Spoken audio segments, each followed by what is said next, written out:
अस्सलामु अलैकुम वरहमतुल्लाहि वबरकातुहू। सामीन मोहतरम, हमने अभी एक हदीस अपलोड की सफ़र के बारे में।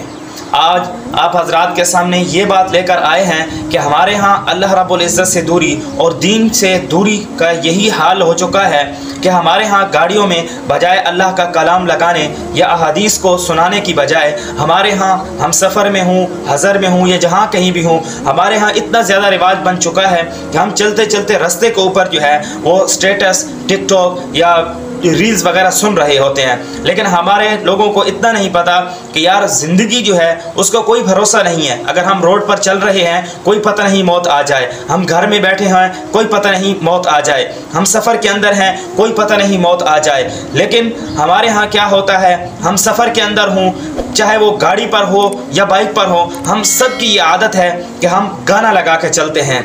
बजाय इसके कि हम अगर किसी पहाड़ी का सफ़र कर रहे हो, खुद अंदाज़ा लगाएं, अगर हम पर पहाड़ी के अंदर मौत आ जाए तो हम क्या करेंगे?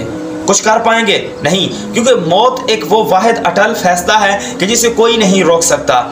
तो जब पता है कि सफ़र के अंदर जा रहे हैं और कोई पता नहीं कि हमारा ये सफ़र मुकम्मल होगा या नहीं, तो हमें बजाय इसके कि हम गानों के अंदर लज्जत में आकर हम अपनी मौज मस्ती करते रहें और सफ़र के अंदर गाने सुनते रहें, म्यूज़िक सुनते रहें और जो है अपनी और फालतू जो है काम करते रहें, इसकी बजाय हमें जो है ज़िक्र करना चाहिए अल्लाह रब्बुल इज़्ज़त का कि अगर हम पर मौत आ भी जाए तो हम अल्लाह का नाम लेते हुए मरें, ताकि कल क़यामत को अगर हम उठाए जाएँ तो अल्लाह रब्बुल इज़्ज़त नाम लेते हुए उठाए जाएं, ताकि हमारे हम अल्लाह रब्बुल इज़्ज़त के सामने शर्मिंदा ना हो। और सबसे बड़ी बात जो है वो ये कि दिन क़यामत के हम नबी पाक सल्लल्लाहु अलैहि वसल्लम के सामने शर्मिंदा ना हो।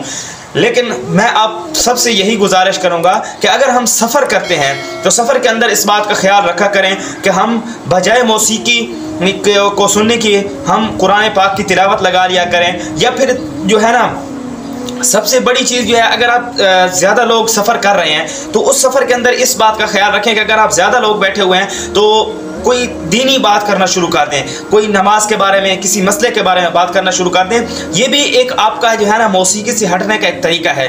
लेकिन अगर फिर भी आपको मज़ा नहीं आ रहा तो आप बेहतर यही है कुरान पाक की तिलावत कर लें, ये सबसे बेहतरीन हल है। देखें, मैं आपको एक वाक़या सुनाता हूँ कि हम एक दफ़ा सफ़र पर जा रहे थे, लेकिन जिस हमारे दोस्त की गाड़ी थी, खैर दोस्त हर इंसान के हर किस्म के होते हैं, तो उस दोस्त को आदत थी कि वो ना गाने लगा देता था। हमने बहुत ज़्यादा रोका, लेकिन उसने बाज़ जगहों पर गाने चलाए। देखिए, मैं सिर्फ आपके सामने ये गुजारिश करना चाहता हूँ कि अगर आप हिम्मत करें तो सब कुछ हो सकता है। हमने उस दोस्त को क्या कहा कि आप बजाय गानों के आप यार तिलावत लगा रहे हो। हम कट्ठा पहाड़ी का सफ़र कर रहे थे तो उसी सफ़र के दौरान उसने गाना चलाना शुरू कर दिए। जब हम जा रहे थे तो हमने बमुश्किल थोड़ा बहुत बर्दाश्त किया, लेकिन फिर हमने कहा कि यार देखो आपने आधा सफ़र कर लिया है तो अब आधे सफ़र के बाद हमारी भी सुन लो, कोई तिलावत लगा दो, कोई नात लगा दो। तो इस तरह से हमने ना उससे आधा सफ़र करवाया। जब हम वापसी पे आ रहे थे, मैं था और एक मेरे साथ एक और दोस्त था, हमने रास्ते में ये डिसाइड कर लिया था कि आज हमने ना इसको इस बुराई से रोकना है। तो हमने क्या किया, हमने कहा कि भाई देखो, अगर आपने ये काम करना ही है तो हमारी एक बात सुन लो कि अगर आपने गाने लगाने हैं तो हमें रास्ते के ऊपर उतार दो, हम पैदल चल लेंगे, हम किसी और के साथ ट्रैवल कर लेंगे, लेकिन अगर आप गाने लगाते हैं तो हम आपके साथ कभी भी ट्रैवल नहीं करेंगे। हुआ क्या कि बिल आखिर मजबूरन उन लोगों को वो काम करना पड़ा और उन लोगों को जो है गाने बंद करने पड़े, तब जाकर उसने वो गाने बंद किए। देखिए, मैं सिर्फ ये कह रहा हूँ कि अगर आप हिम्मत करें तो आप कुछ भी कर सकते हैं। ज़रूरी नहीं है कि हर जगह पर आप म्यूज़िक सुने।